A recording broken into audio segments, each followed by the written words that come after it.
The 5% ET-02 group exhibited a 6-fold increase in non-vellus, so being, either terminal hairs or intermediate hairs, hair count compared to the placebo group by the 5th week of the study.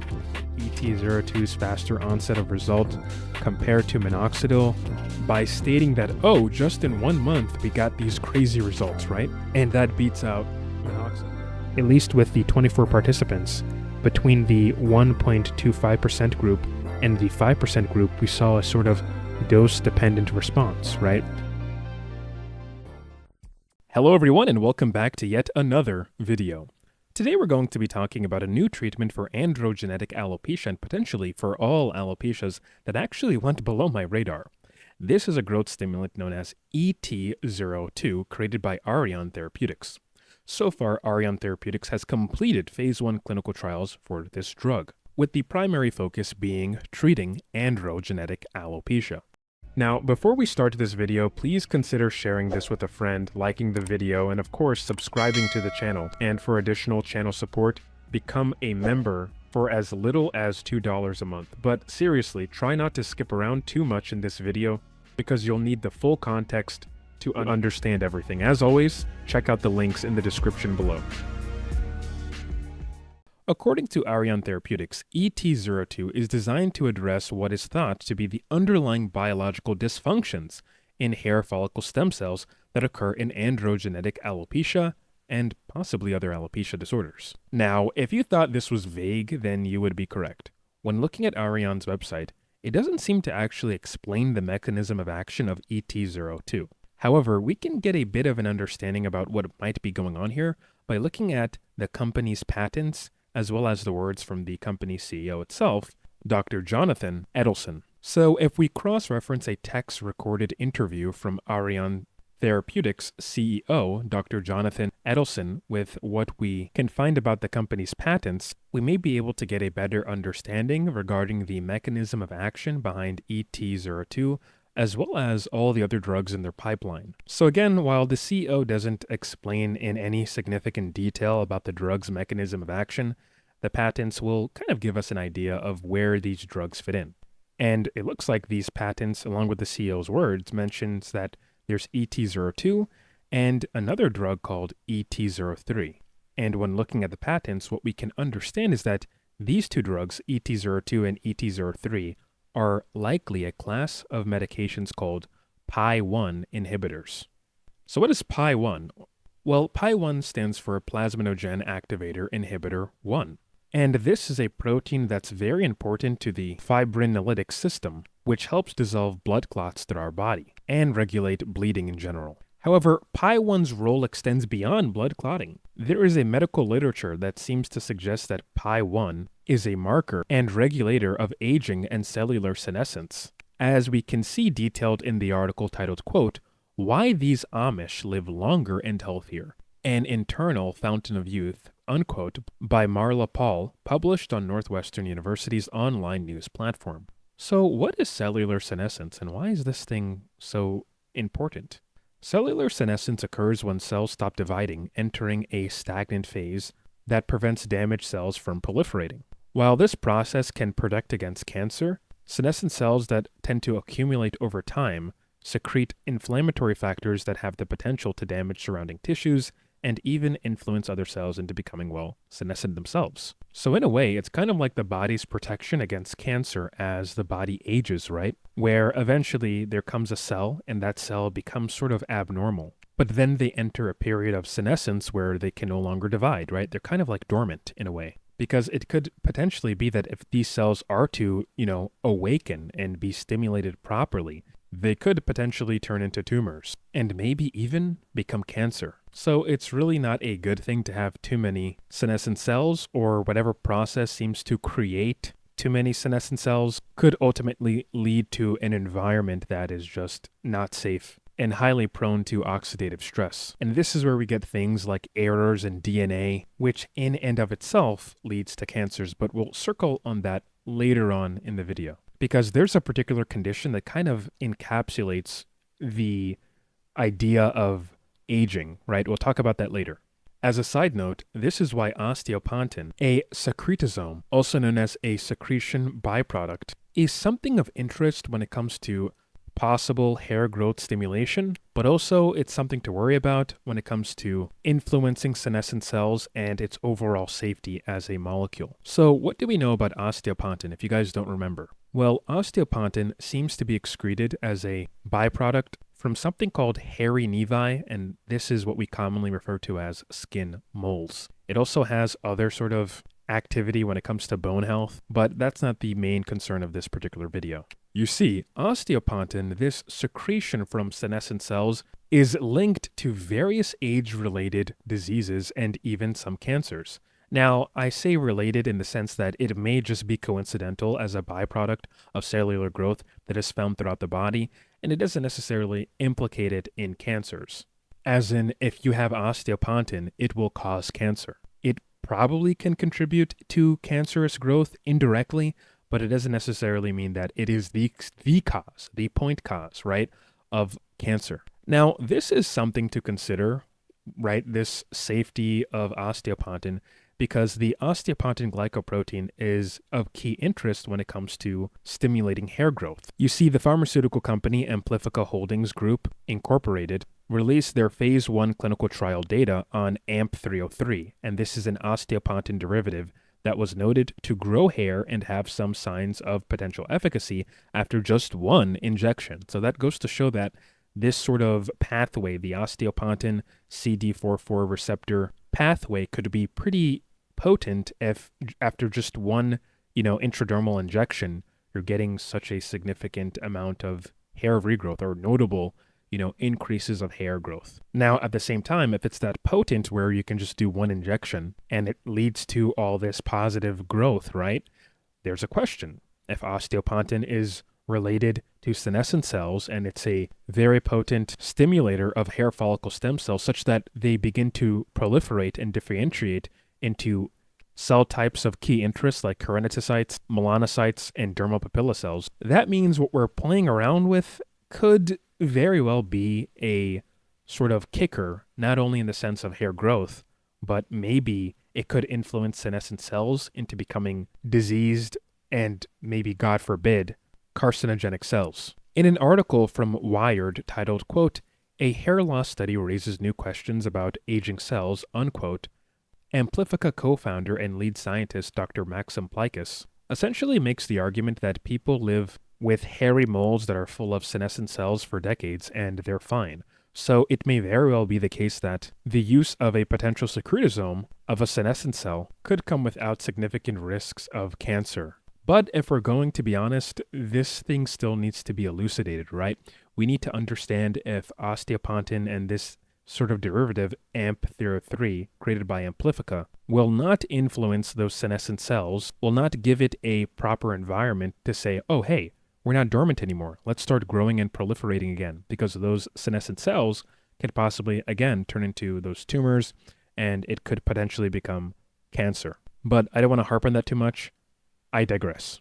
In the context of PI1 inhibitors, when senescent cells accumulate, this contributes to age-related conditions, including hair follicle dysfunction. So it could be the case that the PI1 pathway plays a central role in driving this process, making it a key target for interventions aimed at mitigating aging and promoting cellular health. Now, let's turn the focus back on the Amish people and their particular PI1 deficiency mutation. So first, who are the Amish people, right? The Amish are a group of traditionalist Christian communities that are known for their simple living, plain dress, and also reluctancy to adopt modern technology. So I guess you can say they're, back in the old day kind of folk. They originated from the Anabaptist movement in Europe in the 16th century and then migrated to North America in the 18th and 19th centuries to escape religious persecution. Now, this isn't a politics video, this isn't a historical video, but we have to give a sort of context to these people. The Amish tend to live in rural areas and maintain a lifestyle centered on farming, family, and community, and they often reject modernity in general. But also, they're very, very closed off to the outside world. So this leads to cool things where they have a distinct dialect called Pennsylvania Dutch, which is derived from German. And Pennsylvania is a state in the United States. It's on the East Coast, heading towards Ohio. But these sort of Amish communities tend to be very, very secluded from the outside world, and it leads to them having significant rates of inbreeding. And with inbreeding, you start to get these weird genetic abnormalities and mutations. Now, the Amish have certain rare genetic disorders, some serious, some odd, and just some quite cool. One is maple syrup urine disease, where it essentially, their piss, their urine, kind of smells like maple syrup. But this disease affects metabolism, right? And there's also sort of associated issues with that as well, like infections. And if left untreated, maple syrup urine disease can actually become fatal. So these people typically have to eat a low-protein diet. The Amish also have a higher rate compared to the general population of individuals that have polydactylism, where people have extra fingers or extra toes. But what I find to be more interesting out of all these sort of random mutations is the PI1 deficiency, which is relatively common, or at least common enough in the Amish population such that this results in Amish people living, on average, longer than the general population. The research mentioned from Northwestern University, detailed in Maria Paul's article, explored the positive consequences of this PI1 deficiency mutation. Now, the literature seems to point to that in Amish populations, because they have a prevalence of people that have a PI1 deficiency, this results in the overall Amish populations tending to live 10% longer than the general population. It was also found that people that had the PI1 deficiencies have longer telomere caps, which are protective caps on chromosomes that safeguard DNA from damage during duplication and other sort of factors of oxidative stress. Furthermore, they also had lower fasting insulin levels and greater vascular flexibility, which are known markers of reduced biological aging. So I said all of that to tell you what, right? What is the takeaway from all of what I described from the Amish people? Well, these findings suggest that reduced PI1 levels slow down cellular aging by preserving telomeres and decreasing the burden of senescent cells. This mechanism appears to create a systemic benefits, including better cardiovascular health, reduced diabetes risk, or rather type 2 diabetes risk, and potentially an enhanced regenerative capacity as seen in clinical studies where PI1 inhibition seemed to reverse aging-related changes. However, this was of course seen in mice, and also in these same mice, we saw factors of hair growth as well, right? But what we can see is that because we have PI1 inhibition in these Amish people, we get the understanding that, okay, it's the integrity of those telomeres and keeping those telomeres healthy that seems to keep other sort of bodily functions in check and relatively young in terms of cellular age. So carrying that sort of understanding to hair follicles, right? What is hair loss but just the aging of a hair follicle? We'll touch on this later on in the video when we talk about the relations between telomeres and hair follicle stem cells, but mostly I just want you guys to just, keep that in mind for now. Because right now we're going to get a bit morbid, so forgive me if I become morbid here, but we're going to be looking at a syndrome called Werner syndrome. Now, the pictures themselves may be a bit off-putting, so, try to skip to a later point in the video. I do encourage you to, if you're watching it, actually watch the video, but if not, if you don't want to be too disturbed, maybe just play it in the background or whatever, right? But I'm just going to kind of warn you guys because, I've just looking at this myself, it kind of made me feel a bit unsettled. But anyway, if we reduce PI1, then as we see in the Amish people, it should sort of protect against aging of all cell types, perhaps. There's a condition called Werner syndrome, also known as adult progeria. Now, if you're familiar with progeria, you may know that it's a condition in which rapid aging occurs. This condition occurs more so in infants and children than in adults or teenagers, and the common progeria that we see is called Hutchinson-Gilford progeria syndrome, and like I said, it impacts children. However, Werner syndrome impacts adults or teenagers, so this is where we kind of get a bit dark with things. Now, where's the connection between the PI1 protein and Werner syndrome? Well, according to the review article titled, quote, Plasminogen Activator Inhibitor 1 is a marker and mediator of senescence, unquote, by Ghosh et al., it is noted that with age, elevation of PI1 levels occur, and this dictates the onset progression of age-related diseases like atherogenesis, which is the formation of fatty plaques in the arteries, thrombosis, also being blood clotting. And of course, this is typically seen in elderly populations, but also, more importantly, people with Werner syndrome. Because again, may I remind you, Werner syndrome is just premature rapid aging that occurs shortly after puberty. And I'll put some pictures over here, right? We have this 15-year-old girl that, at 48 looks like she's 95. So there's possibly a high amount of Pi1 activity, a large amount of senescent cells occurring rapidly, and it gives us the understanding about how high Pi1 levels just seem to age the body and age the cells. But aging occurs when you essentially have had multiple cell cycles, right? When there's multiple cycles of cell division, proliferation, apoptosis, so on and so forth. But each time a cell duplicates, divides, and then dies and goes through that process over and over again, the telomeres become shorter and shorter.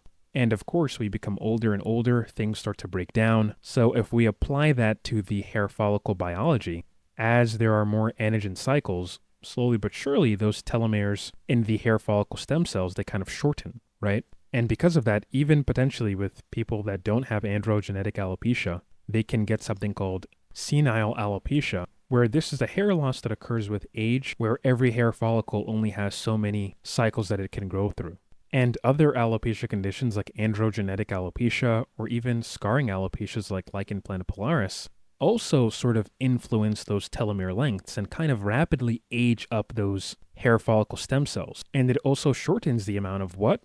Anagen cycles, growth cycles that hair follicle can go through. So with that in mind, it appears that controlling for cellular senescence, because senescence leads to secretions that age up telomeres by causing those telomeres to shrink, and it seems that the presence of Pi1 increases the amount of senescent cells that one may have. Reducing that senescence may be beneficial and could help hair follicle stem cells have their telomeres protected, along with keratinocytes and melanocytes, or those cells that give your hair its pigment. This, on the other hand, would help reduce instances of gray hair and balding. And this is exactly what Aron Therapeutics is trying to do with ET-02 as well as ET-03. You see, because if you can protect those telomeres, you can slow down hair loss and the cellular aging of that hair follicle. And I would like to note that when looking at case reports of people with Werner syndrome, most cases have a mention of hair loss and or graying. I've also seen pictures where it appears they have some weird sort of alopecias, right? So in these two pictures that I'm showing on the screen, there's a sort of appearance of frontal fibrosing alopecia. And I come to this understanding by looking at the lack of eyebrow hair as well as the very smooth forehead relative to the lighting. There are some depigmented areas and some very smooth areas, so that could very well be an instance of scarring alopecias and how the secretion from senescent cells kind of influence a poor extracellular matrix or cellular environment that kind of contributes to the outcome of a scarring alopecia, like, again, the lichen planopilaris and its variations. Now, just as a reminder, lichen planopilaris, or LPP, involves inflammation and scarring of hair follicles due to a defection of the PPAR gamma receptor. Now, PPAR gamma is responsible for lipid metabolism and how lipids are broken down. So a dysfunction of the PPAR gamma receptor leads to a toxic lipid accumulation in the extracellular matrix. And again, extracellular matrix, so those who don't understand, that is just, think of it as the cellular environment of just fluids interacting with each other, where these cells are kind of distilled in. I want you guys to understand this fundamental point, that in high enough levels, lipids become toxic in tissues in general, and it triggers an immune response that becomes very pro-inflammatory, and it just destroys tissues. And this is a phenomenon that's known as lipotoxicity. We can even see this in other conditions of the human body, such as non-alcoholic fatty liver disease, a condition where excessive lipid accumulation in the liver cells leads to inflammation, oxidative stress, and potential progression to liver fibrosis or cirrhosis, where the liver is just destroyed and you have a bunch of scar tissue. That thing can happen to hair follicles too if you have too much lipids that exist in that environment and that those lipids can't be broken down. Again, the immune system comes in, it freaks out, and it destroys whatever is producing those lipids, but it leads to an overall destruction to the tissues itself due to a hyperinflammatory state. Lipotoxicity also contributes to type 2 diabetes, where lipid overload in muscle and pancreatic cells impairs insulin signaling and beta cell function. And finally, in atherosclerosis, lipid toxicity within arterial walls promotes inflammation, foam cell formation, and eventually that sort of plaque buildup, which increases cardiovascular risks, such as heart attacks and strokes. And these lipids can be triglycerides or, cholesterol in very high amounts. So these examples illustrate the systematic impact of toxic lipid accumulation on organ function throughout the body and disease progression. So when we reapply that sort of idea to the dysfunction of PPAR gamma receptors in the hair follicle, right? When the sebocytes or the sebaceous glands lose their ability to break down lipids, what's going to happen? It's going to promote lipotoxicity. The immune system is going to come in and destroy that hair follicle. Now, targeting senescence and lipid accumulation may improve or maybe even prevent the inflammatory damages caused by your body, right? Your immune system, those lymphocytes. So this is an instance where PI1 inhibition can protect hair follicle stem cells by targeting senescent cells that could be influencing toxic lipid accumulation. So with everything we have just reviewed, how does ET-02 fight hair loss? Well, ET-02 as a PI1 inhibitor builds on the findings that we just talked about, right? Targeting aging-related mechanisms to rejuvenate hair follicle stem cells. That's possibly the mechanism of action. So first, ET-02 protects telomeres and reduces senescent cells. So what we have to understand is this. With every cell cycle, and this is throughout our body, there's going to be a shortening of telomere length. And with each cell division, especially under oxidative stress, some of these cells eventually trigger cellular senescence as a sort of mechanism that the body does to protect itself against cancer or further unnecessary DNA damage. But eventually, the amount of PI1 becomes so high that it just further influences the occurrence of more senescent cells, and those senescent cells start to secrete things. And those secretions can eventually influence other senescent cells and other tissues in general to kind of become tumors or to kind of become diseased in some way, right? In some age-related way. So by inhibiting PI1, ET-02 may help maintain telomere length and prevent senescence in hair follicle stem cells. And this protection could allow hair follicles to remain active longer, and it could lead to the slowing down of hair loss and supporting of sustained hair growth. ET-02 might create an environment conducive to telomere repair and recovery as well, enabling hair follicle stem cells to differentiate into keratinocytes, and these are the cells that form the hair shaft.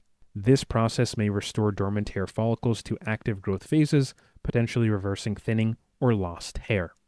And by reducing oxidative stress and inflammation, by reducing PI1, and by reducing PI1, you reduce the presence of senescence, this could enhance the microenvironment around the hair follicles. This would support not only new hair growth, but also the resilience and quality of existing hair. And finally, as discussed in the research paper titled, quote, Telomere Dynamics and Telomerase in Biology of Hair Follicles and Their Stem Cells as a Model of Aging Research, unquote, by Paus et al., 2020, the regenerative capacity of hair follicles is closely tied to telomere dynamics. So the shorter the telomeres in hair follicle stem cells, the less capable they are at supporting robust hair growth. So if ET-02 impacts on telomere preservation works, this could be a groundbreaking treatment for all hair loss conditions. So hopefully everything that I said makes sense. So before we go into looking at the results of the phase 1 clinical trial, let's do a quick recap so we actually understand what's going on here. So you can think of aging as just the multitude of cell cycles you go throughout your life. With each growth, division, apoptosis or death of a cell, and so on and so forth, what occurs is that your telomeres, the thing that protects your chromosomes, the DNA from being damaged, right? The thing that keeps the DNA intact. These things tend to shorten in every cell cycle. This is just the fact of life. One day we're all going to die. But sometimes as this cycle occurs, some cells enter something called a senescent phase where they become stagnant or they're dormant. They neither die nor do they duplicate. They kind of just sit there. And that's the body's way of kind of like, okay, putting this thing on hold. We're not going to touch it yet. Let's be careful. Let's not fuck up. Let's not allow this thing to proliferate and grow. Because if those senescent cells can proliferate and grow, it can lead to age-related diseases and various dysfunctions. However, as we become older, the levels of PI1 increases, and this causes for more and more cells to kind of become defective and enter in senescence. Now, senescent cells aren't completely harmless because many of them secrete proteins that can lead to tissue destruction by causing a sort of pro-inflammatory state. Your immune system sees all these secretions coming out from this senescent cell and says, hey, what the hell's going on here? Let's try to stop that by getting rid of those secretions. Sometimes it just kills those senescent cells too. Other times it doesn't. But as those senescent cells accumulate and you get more and more of them, they begin to heavily disrupt and dysregulate the cellular environment, which could lead to, again, pathologies, typically age-related diseases, and even some senescent cells can sort of awaken and become tumorigenic, right? They can turn into tumors when they rapidly grow and develop, and maybe in some cases those tumors can possibly become cancerous. Now, applying all that to hair follicle stem cells, maybe some of them become senescent, and if they become senescent, they're not really useful. They're not going to proliferate. And this could also cause the hair follicle stem cell niche that is very important for regulating the hair follicle in going through the hair growth cycle to kind of deplete its stem cell population and eventually go into a period of dormancy or even hair loss. But even that, the sweat glands or the sebaceous glands too, they have cells that if they become senescent can harmfully impact the cellular environment as well, right? That's where you could possibly get that PPAR gamma disruption where your sebocytes or dermopapilla cell, or maybe all those cells in that particular hair follicle organ can no longer break down lipids. So that's the reiteration of the literature, at least from what I could see, with what I could read, that shows how PI1 works, right? So hopefully I, explained it in a way that you guys can understand it and in a way that makes sense. Because I'm going to be real with you, I just went off script and I started speaking from memory and making all those connections from all the literature that I've read. So hopefully, again, that helps you. So let's get into the phase 1 results. So ET-02's efficacy results from the phase 1 clinical trial. So Aron Therapeutics' first in-man clinical trial for ET-02 has yielded promising results, showcasing both a strong safety profile and potential, early signs of efficacy. The phase 1 study enrolled 24 participants in a double-blinded, placebo-controlled, randomized trial with dose ranging designed to explore the potential of ET-02 as a treatment for androgenetic alopecia. So participants were divided into 3 groups, one receiving a control placebo, so pretty much being nothing, just some random solution. Another group received 1.25% ET-02 solution, and the last group is the high dosing group receiving a 5% topical solution of ET-02. The treatment was applied daily for 28 days with a final assessment conducted 1 week after the treatment period. The study shows that ET-02 was well tolerated across all dose groups, so between the 1.25% group or 1.25% group and the 5% group, right?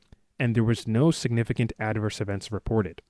In addition to confirming safety, the trial also provided some pretty early indications of efficacy that were impressive, and this aligned with prior preclinical findings.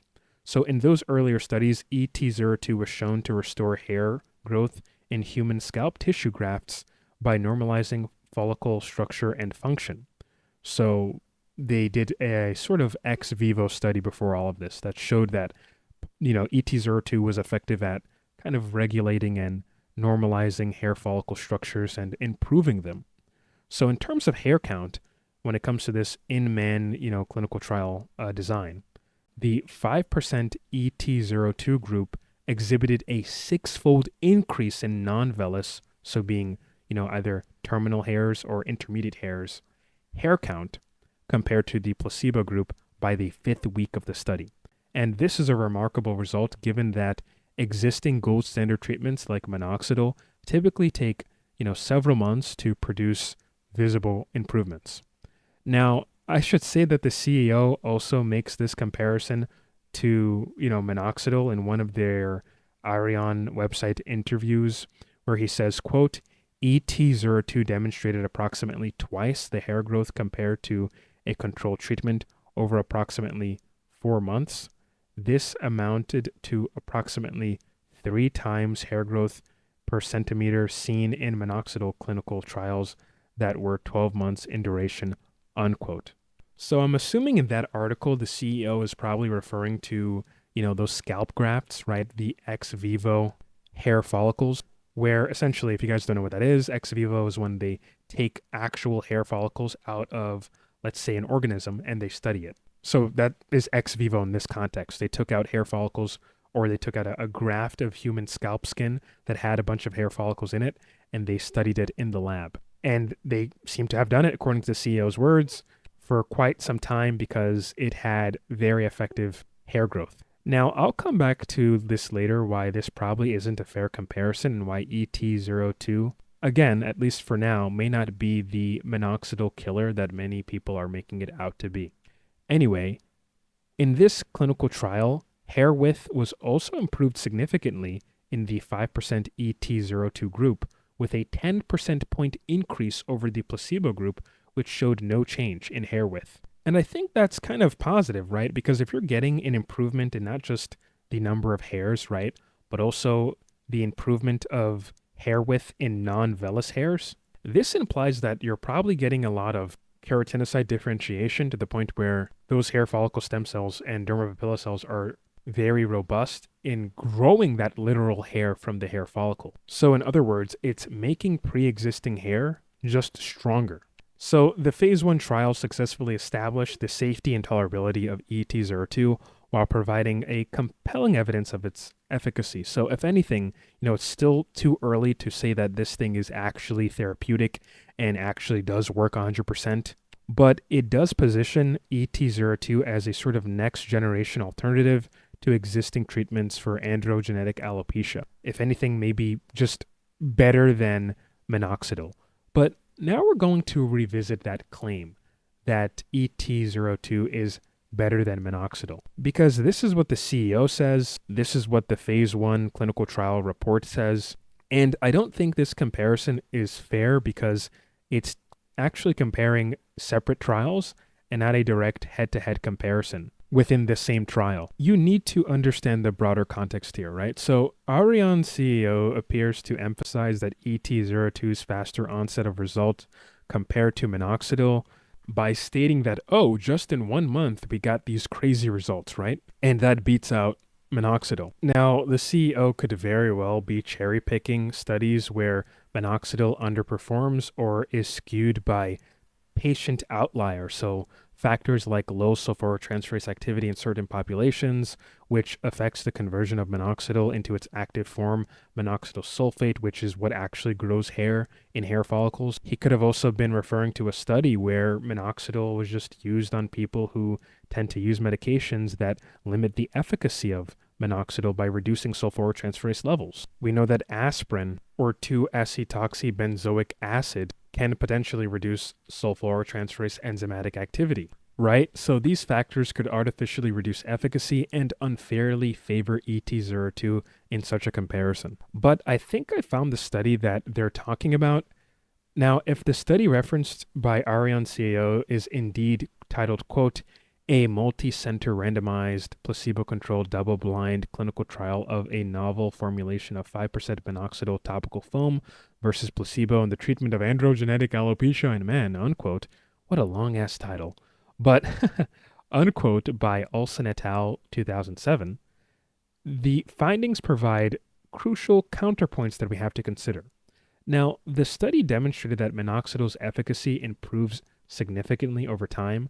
So consider this, right? By week 16, participants using 5% minoxidil topical foam showed a 20.9 non-vellus hair increase compared to baseline, which far outperforms the placebo group, which only showed about 4.7 hair increase per centimeter squared. Furthermore, 70.6% of participants using 5% minoxidil foam reported improvements in hair growth compared to just 42.4% in the placebo group. Another thing to consider is that when you use topical minoxidil, it takes time for it to actually work, maybe several months. So you probably will be going through a shedding phase. So I don't think it's appropriate to compare what could very well be minoxidil's early efficacy results, being the shedding phase where you're actually losing a lot of hairs, to apparent results of ET-02, which seems to suggest that it's efficacious, which if it is efficacious, right, let's say it could also just be efficacious in the beginning, right? Maybe it just gives an initial sign of growth, but it doesn't mean over time it's going to beat out topical minoxidil's efficacy, right? So we have to be fair in the comparisons here. All I can say is we simply don't have enough data with ET-02 to suggest that it's more efficacious than topical minoxidil or even oral minoxidil. And it could be, but certainly the data right now doesn't seem to show that being a reality. Also, I would imagine minoxidil and finasteride or minoxidil and dutasteride would body the shit out of ET-02 as it is right now. So as we know of ET-02's capability right now. Another key aspect is the durability of the results. So minoxidil's gradual improvement over 16 weeks and even longer in follow-up studies demonstrates its ability to maintain and even enhance efficacy with consistent application. Again, we just don't know if that's going to be the case with ET-02. And finally, just on the minoxidil point alone, its topical safety profile is well documented. Its efficacy profile is well documented with decades of evidence supporting its overall tolerability. So let's give some respect here, right? It's cool to be an alternative, but let's not say that too early into the, phase 1 results. We still need phase 2 at the very least to make some reasonable claims. So I would keep the words of the CEO in mind and just kind of temper expectations. Now, I want to go back to the challenges or the limitations that the study faced. So it all sounds good, right? ET-02 could be a good growth stimulant, but we have to kind of look at what's going on here. This was a very, very short, 4-week treatment period, right? And there was only 24 participants. I think one group only had 8 people in it. So it could very well be due to chance that, the hair growth had nothing to do with ET-02's efficacy, even if there's some sort of statistical significance between the treatment group, or rather the treatment groups, against placebo. So again, this study is just way too underpowered. But I think it's somewhat encouraging because there seems to be a dose-response relationship observed between the strengths of 2% and 5%. So maybe with a larger and longer trial, such as the planned phase 2 trial, which will have around 150 human participants with a 6-month treatment period per each subject, this will be essential to confirm the results and determine the durability of ET-02's effects. So in closing, I will say this. ET-02 could be a good treatment for managing scalp health and reducing senescence. It might create a favorable environment that helps the scalp recover from the damaging effects of DHT on the hair follicles. But honestly, if that's all it's doing and there isn't any sort of like growth properties and it's, not hyper proliferating the hair follicle stem cells, I don't see it being a direct stimulator of hair follicle stem cells or causing any significant upregulation of those cells like something you would see with Pelage Pharmaceuticals PP405. That seems to do that. Again, even that where, we don't have the phase 2 results yet as of recording this video. It is January 10th, 2025. So we should be getting that result for PP405 sometime in February, maybe in March, but sometime Q1 of 2025. But everything about ET-02 appears that it seems to influence hair follicle stem cell activation, but in an indirect way. So take, for example, finasteride and dutasteride. These drugs reduce DHT, which is known to suppress hair follicle stem cell activity and miniaturized hair follicles in individuals with androgenetic alopecia. But it does this by reducing 5-alpha reductase enzymes, which then in turn reduces DHT. In the scalp tissue and hair follicle tissue in general. So finasteride and dutasteride in this respect have an indirect positive effect on hair follicle stem cell activation because, well, it's reducing the thing that kind of impacts its proliferation, right? But not in any sort of indirect way. It's not just coming in there and just reducing that. It's reducing the downstream effects of DHT. So ET-02, in a similar way, reduces senescence and, as a result, lowers oxidative stress by blocking PI1. This indirectly supports hair follicle stem cells by alleviating oxidative stresses that could be initiated by, again, those negative growth properties that come after DHT binds to the androgen receptor, the DHT androgen receptor complex. But I don't think ET-02 is doing anything to significantly upregulate the amount of hair follicle stem cells, and even at that, the thing that's more important here is that ET-02 has to cause those hair follicle stem cells to differentiate into melanocytes, keratinocytes, and dermapapilla cells to actually grow new hair. If it's not causing those hair follicle stem cells to differentiate, then you're not really going to get hair growth. This by no way means that ET-02 is useless or that it won't get approved, but I don't think it's as groundbreaking as the CEO claims, especially not to the extent of it being 3 times more effective than existing treatments. And he said existing treatments, so he essentially is coming after finasteride and dutasteride. And with such a claim and such, phase 1 results, that's very, very early in saying that. Now, if it's about reducing damage to telomeres by reducing the presence of senescent cells, then there are chemicals and even drugs right now that could possibly reverse this, like, for example, topical rapamycin. Topical rapamycin could potentially be used to increase autophagy, and this is the process where dead cells are cleaned and recycled through apoptosis. If we look at the study titled, quote, mTOR C1 activity negatively regulates human hair follicle growth and pigmentation, unquote, by Suzuki et al. It investigates the intricate role of mTOR C1, or mechanistic target of rapamycin complex 1, in hair follicle biology. Using an ex vivo model of human scalp hair follicles, which was taken from a human subject of some kind, the researchers demonstrated how inhibiting mTOR C1 with rapamycin could enhance hair growth and pigmentation. This work provides evidence for us to understand its potential use, that is, rapamycin's potential use as a therapeutic agent for conditions like alopecia and even gray hair. Elevated mTOR C1 activity is linked to reduced hair pigmentation and shortened anagen phases, contributing to hair graying and reduced hair growth by impairing melanocyte function, and also dermapapilla cell function as well.